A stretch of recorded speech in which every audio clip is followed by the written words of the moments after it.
Bom, hoje está em Apocalipse, capítulo 19. O versículo é o 9. Esses dias a gente está pregando sobre as 7 bem-aventuranças que há no Apocalipse. Hoje é a 4ª. Bom? Já a 4ª bem-aventurança. A 4ª bem-aventurança de Apocalipse, eu dei o título aqui, que é a fé dos convidados do banquete celestial. Hoje nós tivemos um banquete espiritual, foi dado esse nome, eu achei interessante. O pastor colocou aqui um banquete e vai coincidir, porque o texto aí do versículo 9 diz assim: então o anjo me ordenou, está vendo aí? Amém. Escreve: bem-aventurados que são chamados ao banquete das núpcias do Cordeiro. E disse-me mais: estas são as exatas palavras de Deus. Amém. Amém. Eu queria que alguém lesse numa versão mais tradicional, ou corrigida ou atualizada. Então me falou o anjo: escreve: bem-aventurados aqueles que são chamados à ceia das bodas do Cordeiro. E acrescentou: são essas as verdadeiras palavras de Deus. Amém? Amém. Que bênção, glória a Deus. Então vamos lá, irmão. Estamos aqui na 4ª bem-aventurança, né? Como estamos dizendo aí. E aí o título, como eu disse, vou repetir: a fé dos convidados do banquete celestial. Repete aí, por favor. A fé dos convidados do banquete celestial. Isso.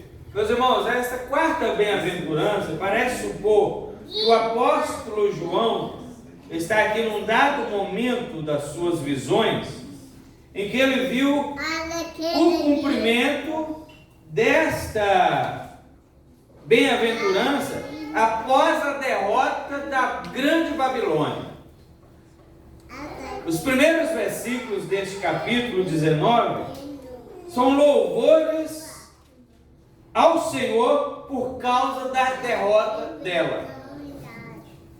Tem aqui no verso 1 mesmo: aleluia, a salvação, a glória e o poder pertencem ao nosso Deus. No verso 3, aleluia, a fumaça que dela parte sobe pelos séculos dos séculos. Tem aí no verso 4, os 24 anciãos e os 4 seres viventes também adorando a Deus, dizendo amém, aleluia. No verso 5, do trono partiu uma voz que conclamava: louvai ao nosso Deus, vós todos os seus servos. No verso 6 aparece de novo: aleluia, porquanto o Senhor nosso Deus, o Todo-Poderoso, já reina. Então essa palavra aleluia aparece várias vezes aí nesse capítulo, antes de falar a bem-aventurança, a 4ª bem-aventurança. Por quê? É importante a gente colocar isso. Nós pregamos já algumas semanas atrás o capítulo 18, falando da derrota da grande Babilônia, dessa prostituta. Explicamos, acho que claramente, isso aí. Parece que não foi postado ainda, mas foi explicado isso bem claramente. Então começa o capítulo 19 com honras e louvores ao Deus do céu que a derrotou. Como temos dito, a grande Babilônia, para quem não estava presente, é o sistema desse mundo, o sistema pecaminoso deste mundo, que domina este mundo, de maneira que as nações e as sociedades são convencidas a concordar com as suas imposições e a sua vontade. Eu digo aos irmãos que quando eu era mais novo, criança, adolescência, falava sobre o sistema deste mundo e eu não conseguia entender. O sistema pecaminoso desse mundo, não conseguia encaixar na minha cabeça. Eu não conseguia entender bem o que significava isso. Como que o sistema pecaminoso domina esse mundo? Eu não consegui. Quando se falava sobre o sistema pecaminoso desse mundo, que está debaixo do domínio de Satanás, eu não conseguia relacionar a atuação desse pecado no mundo. Mas agora não. Parece que os irmãos também estão entendendo, porque eu tenho falado muito ultimamente sobre isso. Como esse sistema está atuando no mundo? Ele está tirando Deus. Ele tira Deus da educação, ele tira Deus do comércio, ele tira Deus da indústria, ele tira Deus do lar, ele tira Deus das instituições financeiras, ele tira Deus das instituições judiciárias, foi tirando Deus. Essa última semana a gente falou demais sobre isso de novo. Antigamente nas escolas, vou voltar aqui o exemplo, nas escolas faziam orações antes de começar as aulas. Não se faz mais orações. No sistema judiciário, você vê nos filmes mais antigos, né? Mas não só nos filmes, era uma realidade. Tinha uma Bíblia lá em que o réu, ele era conclamado, ele tinha que colocar a mão sobre a Bíblia e dizer assim: eu juro a verdade, né? Dizer a verdade, nada mais que a verdade, com a mão na Bíblia, porque a Bíblia era considerada a verdade, a palavra de Deus. Mas eles foram tirando isso tudo. A noção de Deus nas artes, no cinema, na cultura de um modo geral, na música. Olha como é que é a música do mundo. É cada vez mais, não é de uma vez, irmãos, que isso foi acontecendo. Foi uma coisa paulatina. A coisa foi acontecendo. Então no lar hoje também as pessoas não se preocupam mais com orar. Pelo menos antigamente, mesmo que não fosse um crente, se rezava o Pai Nosso. Hoje não tem isso, né? Quando tem uma coisa mecânica, mesmo que era mecânica antes, mas pelo menos tinha uma coisa mecânica, de uma hora, uma vez ou outra, o Espírito Santo vai lá e dá um soco, né? Vai lá e dá um choque no coração e a pessoa desperta. Mas e hoje? Não tem nada para dar um choque. Porque a fé vem pelo ouvir a palavra de Deus. Na verdade, a fé vem pelo ouvir qualquer coisa. Se alguém está pregando uma mentira, a pessoa passa a crer numa mentira. Mas a Bíblia diz que a fé vem pelo ouvir, a fé verdadeira, essa é uma fé mentirosa. Mas a fé verdadeira vem pelo ouvir a palavra de Deus. Amém. Então hoje está muito claro para mim, e eu acho que está claro para os irmãos, como que esse sistema pecaminoso está atuando no mundo. Ele não começou assim, claro, alto, bom som, transparente. Ele começou sorrateiro, hoje ele está vivo, ativo e transparente. Hoje ele está forçando, está pressionando a barra para que você se desvie da vontade de Deus. Mas tudo bem, isso então é a grande Babilônia, conforme nós temos falado. Chegamos agora num ponto do livro de Apocalipse, em que ela foi derrotada e o Senhor Deus tomou o controle da situação. Não que ele não tinha controle antes, só que agora, nesse momento, o controle é visível. Todo mundo está vendo. Os versículos posteriores, que é aí a partir do verso 11, que a gente não leu, vão fazer declarações a respeito de uma guerra que o Senhor travará contra os inimigos dele e os inimigos da igreja. Porque quem são os nossos inimigos, irmão? São os mesmos inimigos de Deus. Glória a Deus. Viu? A gente tem que amar o que Deus ama e a gente tem que odiar o que Deus odeia. Nós somos chamados para isso. Eu li esses dias um versículo nos Salmos que fala sobre isso. Povo do Senhor, povo de Israel, odeiem, em outras palavras, né? Eu estou resumindo já, mas é isso, odeiem o que Deus odeia. Deus odeia o pecado, Deus odeia este mundo, esse sistema maligno, Deus odeia a Satanás, e nós também temos que ir atrás disso.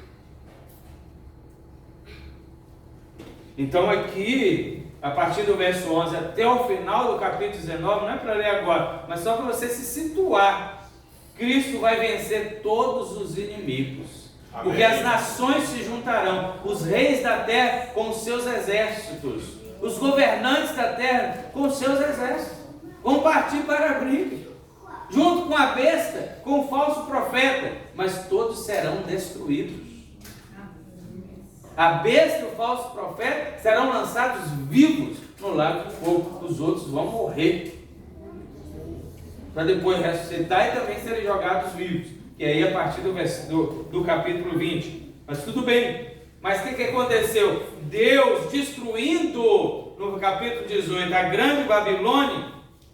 O que aconteceu? Aquela segurança que o mundo tem, emocional, psicológica, aquela segurança, aquele bastão, né? Ou aquela muleta em que eles se apoiavam, acabou eles ficando sem nada. E aí isso aí forçará eles se reunir num determinado lugar para que Deus execute os juízos sobre eles. Como eu disse, o juízo foi executado sobre o sistema no capítulo 18. Agora o juízo de Deus será executado sobre os seus proponentes e os amantes do sistema. Quem ama o mundo está lutando contra Deus. Já está lutando contra Deus. E posteriormente, o capítulo 19 diz que lutará mesmo contra Jesus, só que será derrotado. Então, quem por acaso está do lado de lá, que passe por lado de cá. Amém. Quem por acaso ama o mundo, deixe de amar o mundo. Não ameis o mundo, diz a palavra do Senhor, nem o que há no mundo. Se alguém ama o mundo, o amor do Pai não está nele. Então vamos lá, nesse primeiro ponto, um chamado à confirmação da fé. Eu quero destacar a importância da manutenção da fé na santa palavra de Deus. Irmão, você não abra mão de crer na Bíblia. A Bíblia é a verdade. Ela é a palavra de Deus. Não abra mão disso. Quando eu digo manter a fé, eu quero dizer com isso, segure a fé que você tem na palavra de Deus. Não deixa ela se esvair, não deixa ela misturar com outras coisas. Hoje em dia, né, um monte de gente fala um monte de coisa a respeito de Deus, a respeito da Bíblia. Uns dizem, eu creio em Deus, mas não creio na Bíblia. Outros dizem, eu creio em algumas coisas da Bíblia, mas não em tudo. Filho, resolve. Ou é tudo, ou é nada.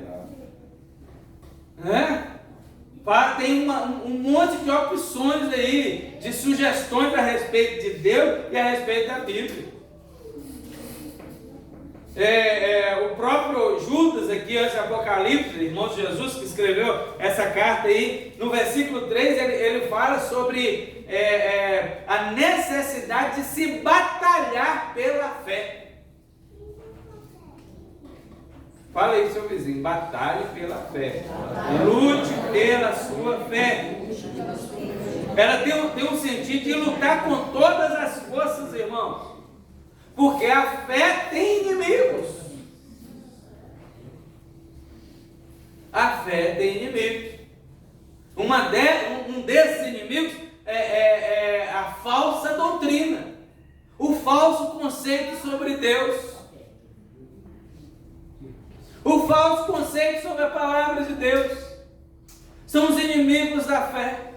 Em tempos como hoje, pessoas que se dizem cristãs não sabem no que creem.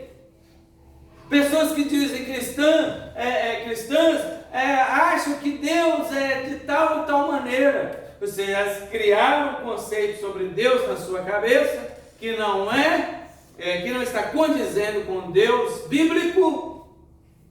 E estão pregando isso também. Olha, estamos vivendo no mundo do jeito que ele está hoje. O que o mundo tem feito? Manter a fé verdadeira, manter essa fé viva na palavra de Deus é um desafio. Você não pode abrir mão dessa fé. Atualmente, nem ainda estamos no fim do fim. Além da própria Babilônia, pessoas auto-intituladas profetas, Está cheio de profetas aí agora, né? Vai lá na internet. Quer dizer, não vai não. Pelo amor de Deus. Não vai não. Sério. Eu tenho medo porque eu não sei como é que é a fé. Cada um deve saber como é que é a sua fé. Mas quantas pessoas que foram lá e foram convencidas? É disso que eu estou dizendo. Não estão cuidando da fé. Eu quero ouvir isso. Isso aqui eu achei interessante. Isso aqui tem um negócio diferente. Eles ficam tentando pegar as pessoas pela curiosidade. Olha um exemplo bobo aqui. Caim casou com quem? Olha que bestagem. Para que você quer saber que Caim casou? Quem era a mulher de Caim? Para que você quer saber? Isso vai te ajudar em quê? Espiritualmente. Isso vai te levar para o céu, vai edificar a sua vida, vai se tornar você mais santo? Não é uma baboseira? Mas aí tem gente que clica lá e fica escutando. Aí lá solta os venenos. Solta os venenos ali. Então, meus irmãos, esses se intitulam profetas, pastores, mestres do saber. Aí coloca um título assim: coisas que você nunca sabia da Bíblia. Aí a pessoa já clica lá. Isso aqui é algo novo que foi descoberto na ciência e que está contradizendo a Bíblia. Aí você vai lá e clica lá para ouvir muitas besteiras. São os inimigos da fé do crente. São os inimigos da palavra de Deus. Esses se levantam com forte e alta voz, sem licença nenhuma, apregoando a diminuição do valor e da importância das Escrituras Sagradas. Eles pregam contra a fé verdadeira e isso tem contribuído para diminuir a força da fé. Esses profetas falsos, pastores e mestres falsos, são sim falsos e por incrível que pareça, têm um grande alcance nas mídias onde eles têm disseminado o seu veneno. Eu acho, irmãos, de todas as bem-aventuranças, desde a primeira que a gente falou e até a última, sempre devemos partir a primeira. A primeira diz o quê? Bem-aventurados os que ouvem, os que leem e os que guardam as palavras desta profecia. Amém. Eu acho que todas as bem-aventuranças, essa tem que ser a chave. Porque ler, guardar, ouvir a palavra de Deus mantém a nossa fé viva. Amém. A postura, seja da manutenção da fé ou da descrença no que diz a palavra de Deus, é o que definirá a situação eterna de cada habitante deste planeta, gente. O próprio apóstolo João já havia dito em sua carta lá, 1 João, primeira carta, capítulo 4, verso 1, amados, não deis crédito a qualquer espírito, mas provai se os espíritos procedem de Deus. É isso que ele diz lá, capítulo 4, verso 1. Não deis crédito a qualquer espírito. É uma doutrina falsa. Você ouve lá no seu local de trabalho, você ouve andando na rua, você ouve na fila de um banco, você ouve dentro de casa, se você não tomar cuidado. Você ouve de alguém que é de um irmão de alguma outra igreja, outra denominação. Não deis crédito a qualquer espírito, mas provai se os espíritos procedem de Deus. E no meio do versículo ele diz por quê? Porque já muitos profetas falsos profetas se têm levantado no mundo. Se João falou isso há 2000 anos atrás, e hoje? Se naquela época ele disse que muitos falsos profetas se tinham levantado no mundo, e hoje? Amados, esses agentes de Satanás, conscientes ou displicentemente, têm substituído o valor da Bíblia para valorizar o que esse mundo sugere e impõe. Preste atenção, como os exemplos que eu já dei, que tem acontecido, tem havido uma diminuição gradativa de pessoas que creem na Bíblia como a palavra de Deus. Isso é a sua única regra de conduta e de fé. Está diminuindo o número desses. Preste atenção, sabe como? Não é no que ela diz. Você crê na Bíblia, crê. Não é isso. Elas não tomam suas decisões baseadas na palavra de Deus. Elas vivem no que elas sentem. Ah, eu estou sentindo isso. Aí chega lá, como é que o mundo fala? O que eu tenho que fazer? O que você está... Faz o que você está sentindo no seu coração. Faz o que o seu coração mandar. Não é isso. Você está vendo? Que as pessoas não estão vivendo de acordo com a palavra de Deus, e sim com o que o coração está mandando. Amanhã o coração muda. Porque os nossos sentimentos não são assim. Hoje a gente sente uma coisa, amanhã a gente sente outra. Não é? Hoje a gente está até feliz, acordou feliz, aí você abre ali o celular, uma notícia boa, né? A irmã falou, um dia caiu lá na conta dela, lá R$3.000. Mas se acordar com uma notícia dessa é boa demais. É ou não é? Mas chega na parte da tarde, o banco ligou e falou, foi errado, já tirei da sua conta. Não foi o que aconteceu com a irmã, mas estou falando que isso pode acontecer. Aí seus sentimentos mudam. Seu sentimento muda. Porque você estava contando, você não estava esperando. Aí depois você estava contando aquele valor. Aí depois você recebe uma notícia. Então os sentimentos da gente mudam. Estou dando um exemplo só de dinheiro, mas é em tudo. É em tudo, nas decisões que a gente vai tomar para tudo, irmão. Então a gente toma uma decisão baseada, eu acho. Aí o que a gente faz? Às vezes a gente não sabe a palavra de Deus, a vontade de Deus, ou às vezes a gente sabe, a gente tenta encaixar. Aí, sabe aquele negócio forçado? Eles vão encaixar isso aqui. Não, Deus não é assim não. Então as pessoas falam que creem na palavra de Deus, mas elas não vivem isso. Na hora de tomar suas decisões, elas não querem saber isso. Ela não vive a sua conduta, a sua fé, a sua vida, a sua prática de acordo com a palavra. Eu disse isso, irmãos, para que notemos essa palavrinha aí do texto. A primeira palavra do texto aí. Então o anjo me ordenou o quê? Escreve. Eu falei tudo isso só para falar agora essa palavrinha. Escreve. Desde que João escreveu o livro do Apocalipse, a Babilônia já reinava, não já? Claro, ela reina desde a entrada do pecado no mundo, lá no Éden. Quando o apóstolo, mas o que eu quero dizer, quando o apóstolo João escreveu o livro do Apocalipse, ele morava neste mesmo mundo pecaminoso que agora nós estamos morando. Ele morava nessa mesma... Nossa, Babilônia é velha. Viu? E ela se veste bem, viu? Ela é uma prostituta que se veste bem, cheira bem. Ela usa perfume caro e cheiroso. Ela não se parece. Você já viu aquele desenho Enrolados, que é daquela menina do cabelão? Como é que é o nome? Rapunzel. O que a mãe da Rapunzel faz?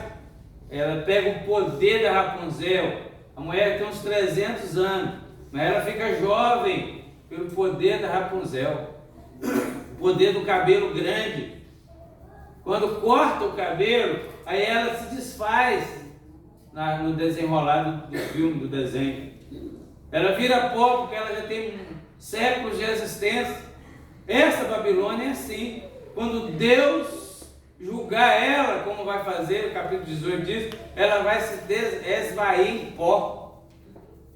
Nós falamos sobre isso. As nações, os homens da terra vão ficar perdidos porque ela seduzia. Eles vão ficar desesperados porque ela provia para eles.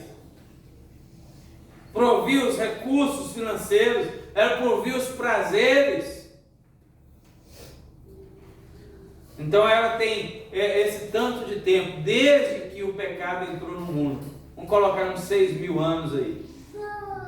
Mas ela aparenta jovem, linda, sensual. Então ela reina desde esse momento. Mas claro, João, quando escreveu, estava numa época diferente. O império espiritual do pecado, que a Babilônia se utilizava do império romano, império político, né? Na época o império romano, onde perseguia a igreja do Senhor. Vocês estão entendendo, né, irmão? Amém. Perseguia a igreja do Senhor e atuava com cegueira espiritual no resto da humanidade. Você vê que o apóstolo Paulo começa a pregar o evangelho, ele sai andando aqui e ali, e ele entrava numa determinada cidade, as pessoas nem sabiam o que era Deus, sabia dos seus ídolos.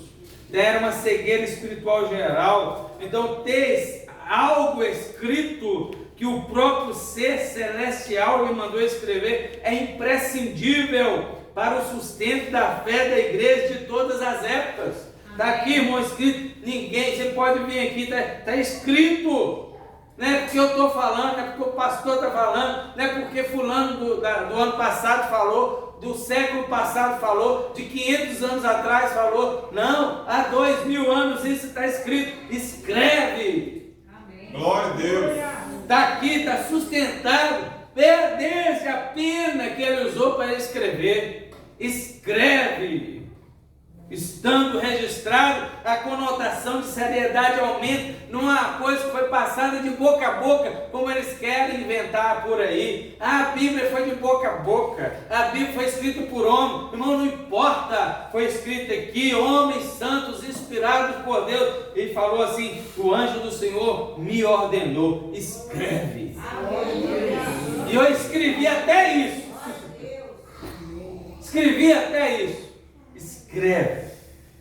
É um selo endossando que a palavra é verdadeira. Amém.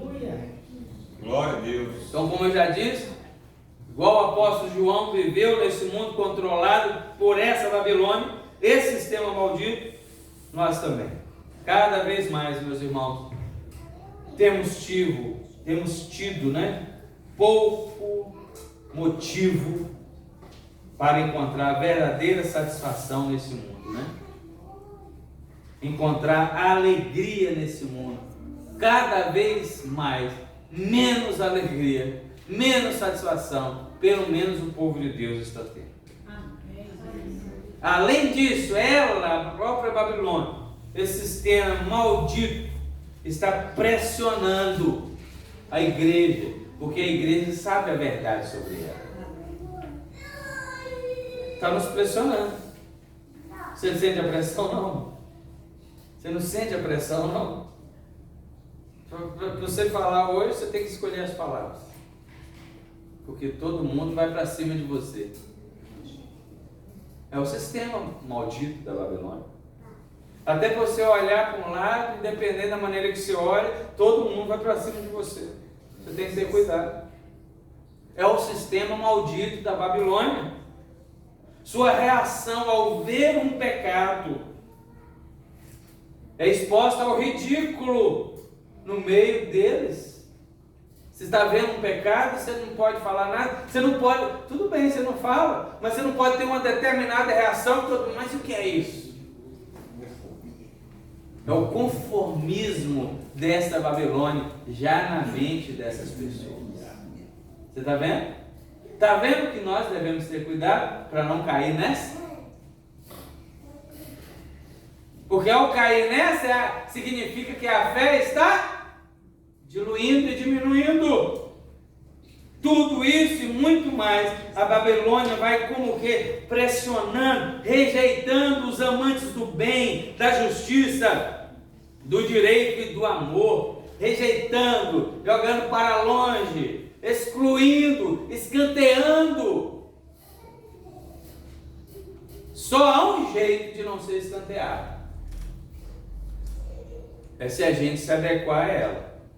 Porque nós não somos bem-vindos no meio dela se a gente rejeitar ela.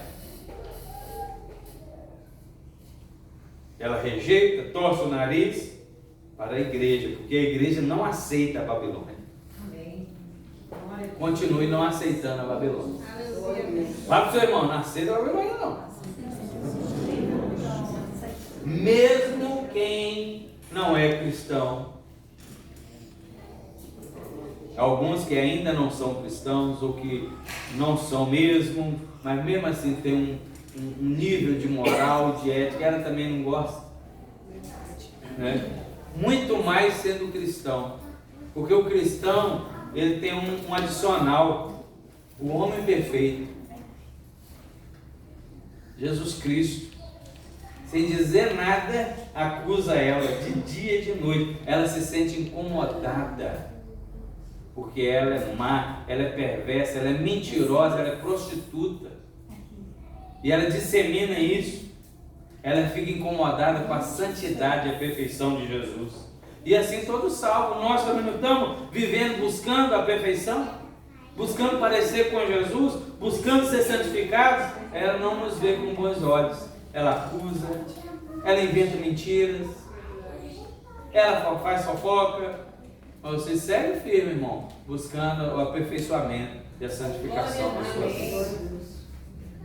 Se olhando do jeito que o mundo está, e como está aumentando essa pressão, parece impossível a mudança de cenário. Não é? Parece impossível. Porque o rigor dela, a pressão dela, a rejeição dela, só está aumentando contra a igreja. Só está se intensificando. Um futuro desse aqui, que o apóstolo João escreve, parece uma utopia, parece uma coisa de filme. Então essa palavrinha escreve tem um significado estrondoso. Glória a Deus. Você crê no que está escrito, igreja? Amém. Então vamos passar para outra parte. Se cremos no que está escrito, precisamos também andar de acordo com o que está escrito, para que sejamos considerados ou que sejamos contados entre os verdadeiramente cristãos. Quais? Segundo o texto, os que foram convidados para o banquete. Glória a Deus.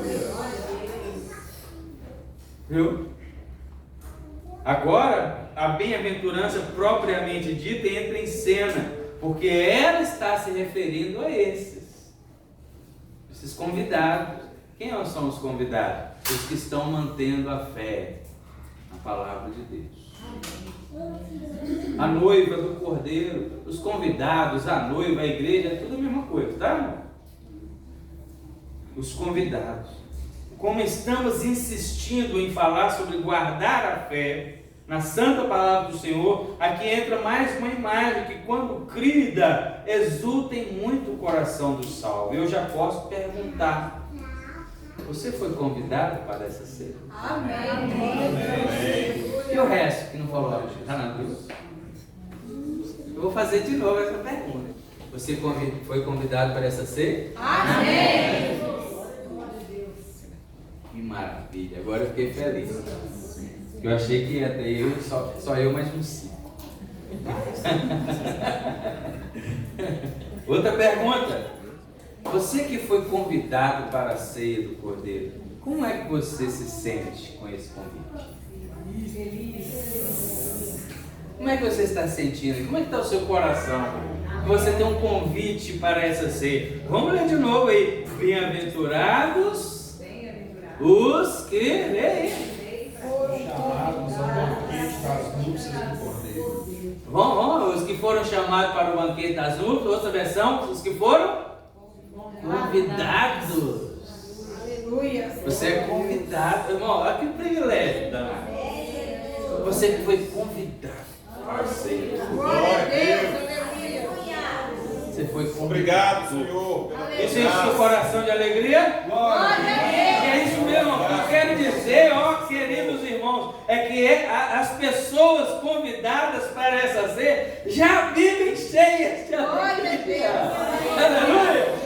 Porque mesmo sob essas pressões dessa maldita Babilônia, mesmo debaixo dessa pressão, mesmo debaixo dessa rejeição, nós já estamos no caminho desse salão de festa.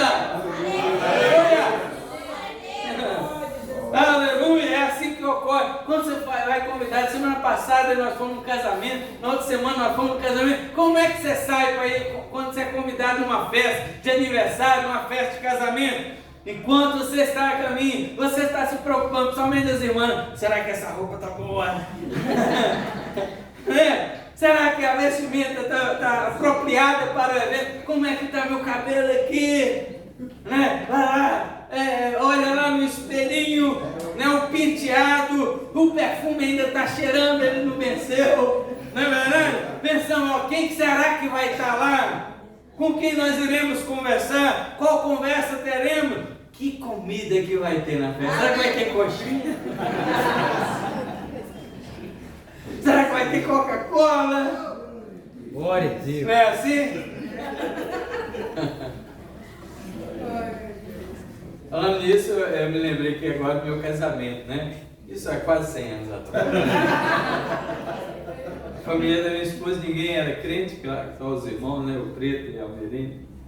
E aí nós fomos levar o convite de casamento para a família dela, né? Tudo que a minha família não é daqui. E aí, não, vai ter gole. Eu falei, vai não ter gole. Vai não. Ué, mas como? Casamento sem gole? O pessoal chegou, mas como é que vão fazer? O casamento é de quem? Eu falei assim com ele, o casamento é meu, não vai ter. A gente vê aquela cara de frustrado. Né?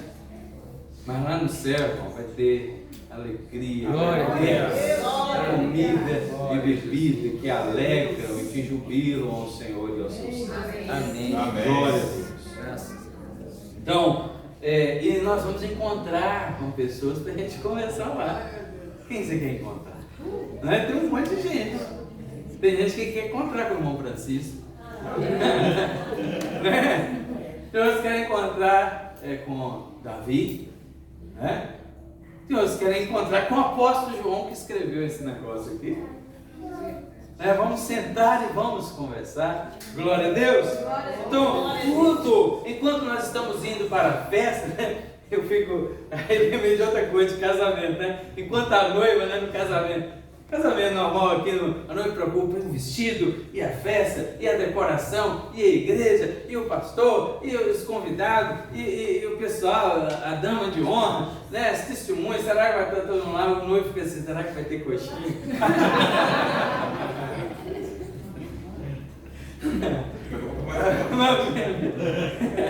Então, meu irmão, quando nós estamos indo para a festa, tudo nos enche a expectativa, e não é para menos. Estamos indo para uma festa da mesma forma. Fomos convidados para a festa celestial. Um banquete está sendo preparado. Como então estamos nos preparando para ir para lá? Qual é a expectativa que você está colocando para essa festa? E aqui vai uma dica: mesmo entre as sombras da noite deste mundo, mesmo passando algumas vezes pelo vale da sombra da morte, ainda assim caminhamos com júbilo para essa festa. Glória a Deus. Aleluia. Irmãos, para que não percamos a fé, ou para que ela não diminua, sabe o que nós temos que preservar? Devemos viver com esse convite aqui nos nossos ouvidos. Amém. Devemos viver com esse convite. Bem-aventurados os convidados para esta ceia, para a ceia do Cordeiro. Viva com esse convite nos seus ouvidos, na sua mente e no seu coração.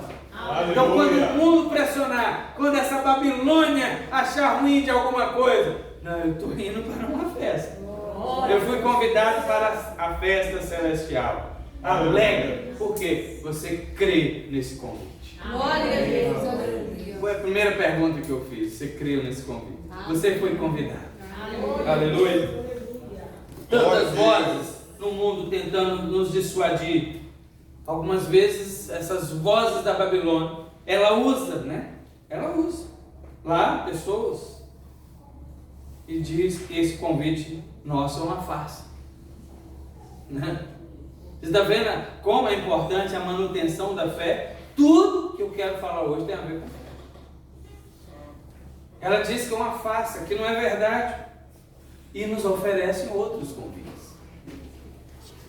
Eu sei que você recebe, eu recebo, todos nós recebemos outros convites. Querendo desviar a nossa atenção do convite principal. Eles tentam nos levar para outros banquetes, para outras festas. Apelam para a concupiscência da carne, dos olhos e para a soberba da vida. E infelizmente há alguns de nós que ficamos ainda um pouco abalados com esses tipos de convites. Mas eu apelo aqui, meus irmãos, junto com o anjo que mandou João escrever, junto com o próprio apóstolo João que escreveu, e com o próprio Senhor Jesus Cristo, que é o dono dessas palavras. Não se esqueça de que você foi convidado para a maior e a melhor festa de todas. Aleluia! Diga isso para o seu vizinho: você foi convidado para a maior e melhor festa de todas. Não se esqueça desse convite. Aleluia! Irmãos, eu sei que a sedução é muito forte. A sedução é muito forte, ela é tão forte que se a gente parar para pensar nela um segundo, para olhar ela um segundo, ela é capaz de nos envolver. E se ela não consegue nos envolver, ela nos ameaça. É assim que está. Ela está apelando agora. E o trajeto, esse caminhar nosso, passa a ser difícil quando somos envolvidos ao ponto que muitos de nós nos perguntamos se esse convite, se esse chamado do Senhor não foi um equívoco. Não é verdade? Será que não é uma armadilha? Ela faz nos pensar assim. Ela lança essas sugestões. Será que não é por ingenuidade da nossa parte? Será que não fomos tolos demais em caminhar, em ter fé nisso? Atendendo a esse convite? Será que não estamos indo em direção a um algo falso, mantendo uma falsa esperança? Irmãos, muitos enfraqueceram, entraram em profundas dúvidas. A Babilônia se esforça para pensarmos assim. Ela usa todos os recursos que ela tem disponível para tirar o nosso pensamento desse convite. E eu coloquei várias palavras aqui que ela faz. Ela fascina, encanta, faz mágicas e mais mágicas, seduz, hipnotiza, ilude. Ela está disposta a fazer o máximo para tentar nos fazer esquecer deste convite. Mas esse convite é o seu e o meu alvo. É o nosso alvo. Glória a Deus. Observe esse convite em relação à fé que a gente está falando. Antes de tirar a nossa vista desse alvo, a grande Babilônia procura tirar a nossa fé. Preste atenção nisso, porque isso é importante. Se ela nos obrigar a tirar o nosso olho do alvo, ou o nosso pensamento do alvo, ela nos obrigou, mas a cabeça ficou lá, porque nós saímos obrigados. A cabeça ficou no alvo. Não tem gente que cai e fica lá um tempo caído. É preciso a graça e a misericórdia de Deus para reerguer. Foi isso que aconteceu. Caiu, mas a cabeça ficou no alvo. Não devia ter caído, não devia ter feito isso. Então ela às vezes obriga. É claro, não é todo mundo que cai, né, irmão? Às vezes obriga uns a se separar do alvo, mas ela não mexe na cabeça. O alvo fica na cabeça e a pessoa acaba voltando. Então o que ela faz? Ela vai minando e minando e minando a fé. Porque quando você não crê mais no alvo, pronto. Vocês estão entendendo, meus queridos? Amém. Aí você tira seu pensamento do alvo, você não crê nisso mais. Você lembra que as pessoas criam antes mais em Deus? Mesmo aí no mundo, cria mesmo em Deus. Elas tinham muito temor de Deus. Agora elas não têm temor de Deus. O amor está se esfriando. Jesus falou que isso ia acontecer. Por quê? A cabeça delas não está nisso mais. A cabeça delas está nelas.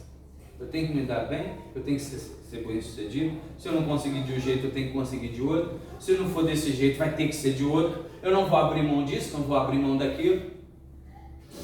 Não está importando mais. Um temor a Deus com um amor ao próximo. Está se importando consigo mesmo. Então é isso que às vezes, que muitas vezes, ou essa é a estratégia que a Babilônia está usando. mina a fé. Mina a nossa fé. Aí, daí a pouco você não está mais pensando no alvo. Não precisa de esforço mais. E ela também nem precisa se esforçar mais para nos tirar do alvo. Porque deixamos de acreditar nesse convite.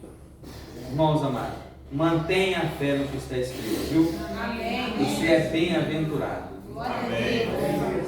Mantenha a fé. Você é bem-aventurado não só porque foi convidado, é porque você creu nesse convite. Você acredita nesse convite. Esse convite é verdadeiro. Glória a Deus. Isso estamos nessa luta. Como vencer essa luta? Para essa aflição e luta, a última coisa que eu quero falar, foi concedida a nós a última palavra, ou a última frase do versículo. Para a gente vencer essa luta, olha a última frase. Estas palavras são verdadeiras palavras de Deus. Você está vendo aí? Leia de novo aí na sua versão. São estas as verdadeiras palavras de Deus. São essas as verdadeiras palavras de Deus. Poderia até acabar a mensagem aqui. São essas as verdadeiras palavras de Deus. Meus irmãos, atenção a essas palavras, porque não está escrito assim, talvez sim, talvez não. Quem sabe, não há dúvida nessas palavras. Na minha está escrito, são as exatas palavras de Deus. Glória a Deus. Glória a Deus. Glória a Deus. Aleluia. E entre o Senhor Deus e a Babilônia, dá para saber quem fala a verdade e quem mente, não é? Não dá? Facilmente. Nós sabemos que o nosso Senhor não mente. É impossível que Deus minta. Entre as coisas impossíveis para Deus, a gente fala assim, para Deus não é impossível. Tá certo, mas vamos trazer aqui para esse sentido restrito. Para Deus tem uma coisa impossível. É impossível Deus mentir. É impossível Deus pecar. É impossível Ele mentir. O contrário é com a Babilônia. É impossível ela dizer a verdade.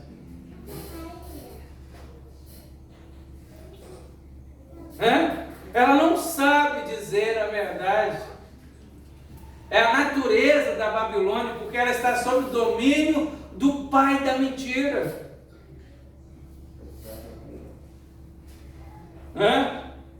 Olhem pelos seus próprios seguidores.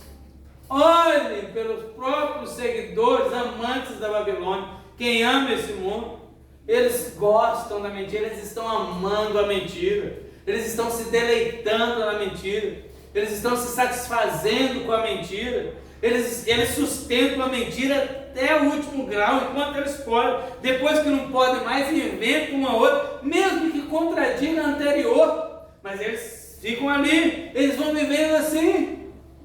Eles gostam da mentira. E eu pergunto, com quem que eles aprenderam? Com o pai deles. Hoje mesmo fui obrigado a postar algo num dos grupos que eu faço parte, esse versículo, João 8, 44. Vós sois do diabo, que é o vosso pai. Porque ele gosta da mentira. Quando ele profere a mentira, fala do que ele é próprio. Porque ele é um mentiroso e é pai da mentira. Jesus falou isso. Você está vendo aí, meus irmãos? Com quem que eles aprenderam? Com quem que eles estão aprendendo? Com o pai deles. E por que os santos odeiam a mentira? Porque nós somos parecidos com o nosso pai. Amém. Graças a Deus. Não é isso? Cada qual parecemos com seu pai. Eles lá parecem com o pai deles, nós parecemos com o nosso. Amém. Aleluia. Amém. Aleluia. Jesus disse, lembra que Jesus disse, eu sou o caminho? Ele falou assim no meio, eu sou a verdade. Eu sou a verdade.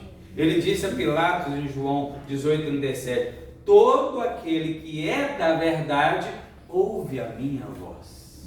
Amém. Por que as pessoas... Olha a lógica. Por que as pessoas não querem ouvir mais a voz de Jesus? Porque elas não são da verdade. Elas são da mentira. É a lógica. É a lógica. Jesus disse para Pilato, o que é a verdade? Olha que pergunta. Estava diante da verdade e perguntando o que é a verdade. E Jesus respondeu, e está no final do versículo: todo aquele que é da verdade ouve a minha voz. Olha a fé entrando aí de novo no assunto. É nisso que você crê? Você crê que Jesus é a verdade? Você crê no Deus de toda a verdade? Então está confirmado, irmão. Tem jeito de ser um bem-aventurado. Pode falar isso. Pode falar lá. Não teve jeito comigo. Então vamos concluir. A expressão convidados que aparece aí tem o mesmo significado de noiva e esposa que nós já falamos. São todas figuras de linguagem que nos ajudam a compreender o profundo amor de Deus por seu povo em toda a terra. Bem-aventurados são os que receberam o convite do Senhor e o aceitaram de coração, pois apenas os convidados que confirmaram sua presença. Como que nós confirmamos a presença? Uma resposta íntima, positiva e sincera ao discipulado de Jesus. Lembra que na parábola, esses dias a gente falou aqui, comentamos aqui a parábola da grande ceia, do banquete que o rei mandou. Olha que diz, acho que é Mateus, Mateus com certeza vai dizer assim, acho que é 22, vai dizer, o rei mandou chamar os convidados.